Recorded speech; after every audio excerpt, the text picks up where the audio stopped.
All of you सबको happy Makar Sankranti. आज मैं लेकर के आई हूँ क्लास 11th का साइकोलॉजी चैप्टर 7 से मोस्ट इम्पॉर्टेंट क्वेश्चन आंसर। तो चलिए शुरू करते हैं। जिस चैप्टर का नाम है मानव स्मृति। अब इसका क्वेश्चन आंसर हम स्टार्ट करते हैं। हमारा पहला क्वेश्चन है, कूट संकेतन भंडारण और पुनरुद्वार से क्या तात्पर्य है। इसका हमारा आंसर होगा, स्मृति एक संज्ञानात्मक प्रक्रिया है जिसके माध्यम से हम सीखे हुए ज्ञान तथा प्राप्त अनुभवों को सचित करने भविष्य के लिए रखते हैं। स्मृति नामक प्रक्रिया में 3 स्वतंत्र किंतु अतः संबंधित आवश्यकताएं हैं। कूट संकेतन, स्मृति का प्रारंभ इसी पहली अवस्था के रूप में होता है। वर्षित सूचनाएं कूट संकेतन के द्वारा स्मृति तंत्र तक पहुंचती है। तंत्रिका आवेग की उत्पत्ति ज्ञानेंद्रियों के पर ब्रह्म दीपक के प्रभाव के कारण होती है। उत्पन्न आवेग मस्तिष्क के विभिन्न क्षेत्रों में पुनः प्रकरण के लिए ग्रहण कर लिए जाते हैं। कूट संकेतन के रूप में आने वाली सूचनाएं तंत्रिका में ली जाती है। संचित संकेतन से अभिष्ट अर्थ पाने का प्रयास किया जाता है तथा उसे भविष्य में पुनः प्रकरण के लिए सुरक्षित रखा जाता है। अर्थात कूट संकेतन एक ऐसी विशिष्ट प्रक्रिया है जिसकी सहायता से सूचनाएं को एक ऐसे आकार या रूप में बदल लिया जाता है ताकि वे स्मृति में स्थान पाकर सार्थक रूप से संचेतक रहे। इस अवस्था को पंजीकरण भी कहा जाता है।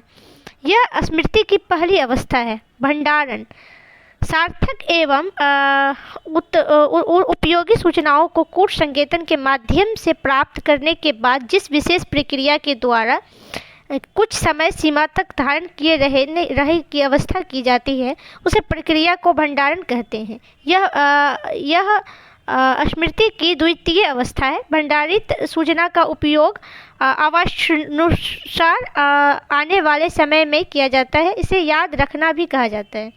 पुनरुद्वार स्मृति की अंतिम एवं तीसरी अवस्था है। इसे याद आना भी माना जाता है। समस्या समाधान अथवा किसी आश्चर्यपूर्ण को खोजने के में हम अपनी चेतना को जगाकर जानना चाहते हैं कि अमुक व्यक्ति का कागज कहाँ मिलेगा और किस तरह इसका अधिक से अधिक उपयोग किया जा सकता है। अतः कूट संकेतन से मिली सूचना का भंडारण करने के पश्चात संचित सूचनाओं को चेतना में लाने याद करने की प्रक्रिया को पुनरुद्वार कहा जाता है। इस प्रक्रिया में स्मरण जैसा नाम भी दिया जा सकता है। अब हमारा दूसरा नंबर क्वेश्चन है कि संवेदी अल्पकणिक तथा दीर्घकालीन स्मृति तंत्र से सूचना का प्रकमन किस प्रकार होता है। 1968 में एक्सलिन और शिफरिन ने द स्ट्रीट मॉडल पेश किया, जिसके अनुसार संवेदी स्मृति, अल्पकालीन और दीर्घकालीन स्मृति नामक 3 स्मृति प्रणाली मौजूद हैं। पहला हमारा है संवेदी स्मृति। इस प्रकार की स्मरण शक्ति बड़ी क्षमता के साथ बहुत कम अवधि 1 सेकेंड से भी कम के लिए होती है। सभी इंद्रियों से प्राप्त सूचना संवेदी स्मृति में उचित मात्रा में सटीकता के साथ दर्ज होती है। इसके द्वारा बाहरी गतिविधियां की सदृश अनुकृति अंकित करने के कारण इसे संवेदी रजिस्टर के रूप में भी जाना जाता है। उदाहरण, सूर्य को सीधे देखने के बाद जिस प्रकार प्रकाश का निशान रहता है, उसे प्रकाश दृश्य के बाद भी छवियां भी रह जाती है। अल्पकालीन स्मृति, इस प्रकार के स्मृति में एक सीमित समय अवधि 30 सेकेंड या उससे कम के लिए कम मात्रा में जानकारी रहती है। इसमें केवल संवेदी स्मृति से प्राप्त होने वाली जानकारी सम्मिलित होती है। उसे ही अल्पकालीन स्मृति के रूप में संकलित किया जाता है। संवेदी स्मृति की तुलना में इस तरह की स्मृति कम क्षण भंगुर होती है और मुख्यतः से ध्वनि के रूप में सांकेतिक होती है। दीर्घकालीन स्मृति, यह स्मृति पटल सूचनाओं के लिए विशाल क्षमता वाला अस्थायी भंडार है। प्राप्त जानकारी के शब्दार्थ संकेतीकरण के कारण दीर्घकालीन स्मृति में प्रवेश करने वाली किसी भी जानकारी को कभी भी भुलाया नहीं जा सकता है। उदाहरण, दिन की शुरुआत पढ़ने में गए अखबार के लेख को ताज़ी बात की तरह, जबकि बचपन की यादों के रूप में पुरानी यादों के रूप याद रखा जा सकता है। हमारा तीसरा नंबर क्वेश्चन है, अनुक्षण एवं विस्तृत पूर्वभाषा में क्या अंतर है?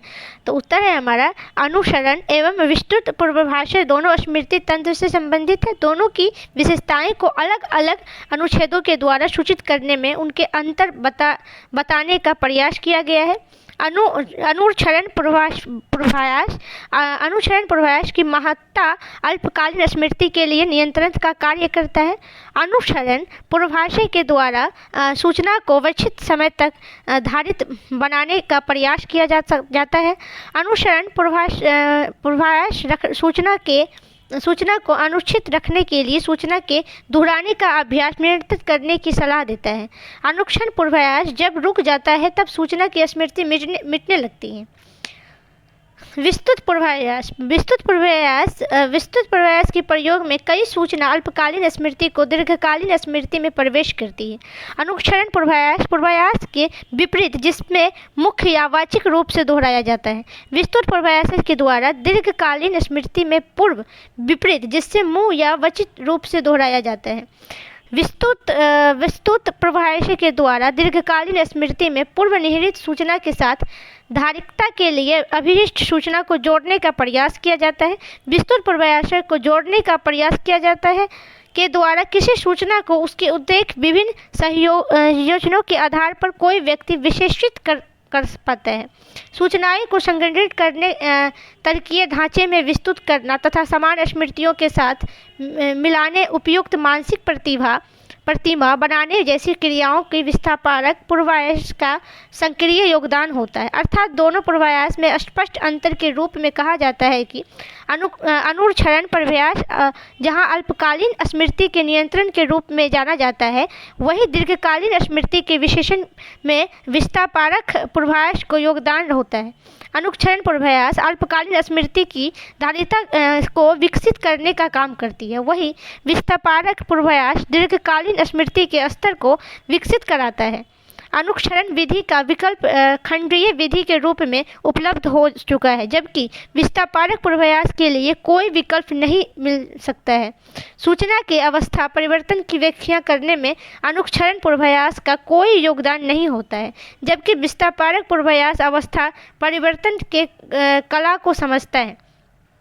हमारा चौथा क्वेश्चन है, घोषणात्मक एवं प्रक्रिया मूलक स्मृतियों में क्या अंतर है? तो चलिए इसका उत्तर जानते हैं। इसका उत्तर है, दीर्घकालीन स्मृति में अनेक प्रकार की सूचनाएं सचित रहती है। समुचित अध्ययन के लिए दीर्घकालीन स्मृति का वर्गीकरण किया जाता है। पहला वर्गीकरण में 2 वर्गों को प्राथमिकता दी गई है। पहला हमारा है घोषणात्मक तथा दूसरा हमारा है प्रतिक्रियामूलक या अधोघर्षणात्मक। इस दोनों वर्गों में मुख्य अंतर निम्न वर्णित है। आधार घोषणात्मक स्मृति में वैसी सूचनाएं रखा जाता है जो तथ्य, नाम आदि से संबंधित होते हैं, जबकि प्रक्रिया झलक स्मृति में किसी क्रिया के उत्पादन के लिए वांछनीय कौशल से जुड़ी सूचनाएं ली जाती है। दूसरा हमारा है वर्णन। घोषणात्मक स्मृति से जुड़ी सूचनाओं का वर्णन मौखिक अथवा लिखित रूप में प्रस्तुत किया जा सकता है, जबकि प्रक्रिया मूलक स्मृति के अंतर्गत जो सूचनाएं होती है उन्हें शब्द में सहजता से वर्णन नहीं किया जाता है। तीसरा हमारा है उदाहरण। घोषणात्मक स्मृति के उदाहरण में है, आपका नाम क्या है, भारत की राजधानी दिल्ली है, मेढक उपचय प्रणाली है, समुद्र में जल भरा रहता है, चिड़िया घोंसला बनाकर रहती है, जबकि प्रक्रिया के उदाहरण में साइकिल चलाना, चाय बनाना आदि हैं।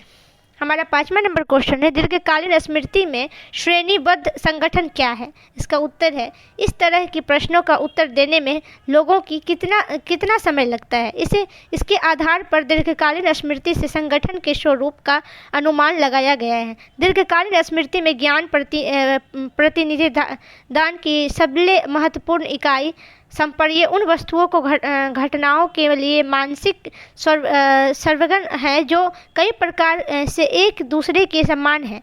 संप्रेरणीय स्कूलों में भी संगठित होता है, जो एक मानसिक ढांचा होता है तथा जो इस वस्तु जगत के बारे में हमारे ज्ञान एवं अभिग्रह का प्रतिनिधान करते हैं। संघ 1969 में एकल कॉलिंस एवं सॉक्विक्लिस ने एक ऐतिहासिक शोध पत्र प्रकाशित किया जिसमें उन्होंने बताया कि दीर्घकालीन स्मृति में सूचना श्रेणीबद्ध रूप से संगठित होती है तथा उसकी एक जालीदार संरचना होती है। इस संरचना के तत्वों को निष्पक्ष बिंदु कहा जाता है। निष्पक्ष बिंदु संप्रतीय होते हैं किंतु इसके बीच के संबंध को नाम पत्रिका संबंध कहते हैं जो संप्रतीय के गुणधर्म या श्रेणी सदस्यताएं दर्शाती हैं।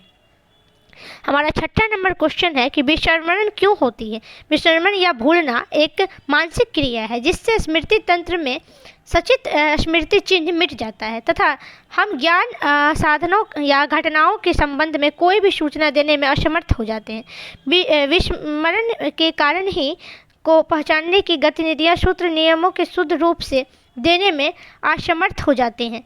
विस्मरण के कारण परिचितों को पहचानना या गणितज्ञ सूत्र या नियमों को शुद्ध रूप में बताना संभव नहीं रह जाता है। विस्मरण नामक मानसिक विकृति उत्पन्न होने के निम्नलिखित कारण हो सकते हैं। चिन्ह हर्ष के कारण विस्मरण। केंद्रीय तंत्रिका तंत्र में स्मृति के द्वारा किए जाने वाले संसाधनों को फलस्वरूप शारीरिक परिवर्तन देखे जाते हैं। शारीरिक विकृति के कारण सूचनाओं को उपयोग से बाहर रहने में स्मृति चिन्ह मिट जाती है। अवरोध के कारण में विस्मरण स्मृति भंडार में संचित विभिन्न सामग्री के बीच अवरोध के कारण विस्मरण होते हैं। विस्मरण में दो प्रकार के अवरोध उत्पन्न होती है। अग्रलक्षी पहली सीखी गई क्रिया विधि आने वाली नई क्रिया विधि के स्मरण में अवरोध प्रकट करता है। पूर्वलक्षी अवरोध में पश्चात अधिगम सामग्री के प्रत्याशपान में अवरोध पहुंचाता है। पुनः द्वार असफलता के कारण विस्मरण। प्रयाहान के समय पुनर्द्वार के संकेतों के अनुपस्थित रहने या अनुपस्थित होने के कारण विस्मरण होता है।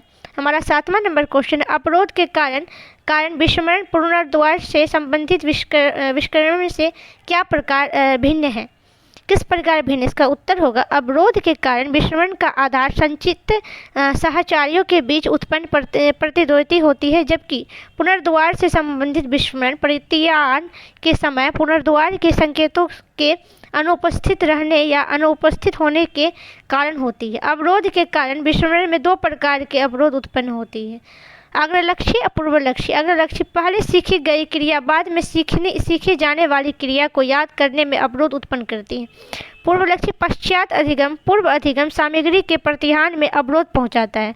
पुनर्द्वार से संबंधित विस्मरण को वर्गीकृत नहीं किया जाता है। गो है अंग्रेजी सीखने के क्रम में पूर्व में सीखी गई भाषा का ज्ञान अवरोध का काम करती है। इसके साथ यह भी ज्ञात है कि कई लक्षणों वाले शब्द को निश्चित क्रम में प्रस्तुत करने पर उसे कुछ समय बाद यथावत बतलाना संभव नहीं होता क्योंकि के संकेत समय बीतने पर लुप्त हो चुके होते हैं। स्मृति एक रचनात्मक प्रक्रिया से क्या तात्पर्य है? स्मृति एक रचनात्मक प्रक्रिया है जहाँ सूचनाएं व्यक्ति के पूर्व ज्ञान समझ एवं प्रत्याशों के अनुसार संकेतित एवं संचालित की जाती है। मनोवैज्ञानिक बटलर ने क्रमिक पुनरुत्पादन विधि पर आधारित प्रयोग किया जिसमें प्रतिभागी याद की हुई सामग्री को भिन्न भिन्न समानांतर पर प्रतिहान करते थे। प्रयोग में पाई जाने वाली बटलर ने स्मृति की रचनात्मक प्रक्रिया को समझने के लिए उपयोगी माना।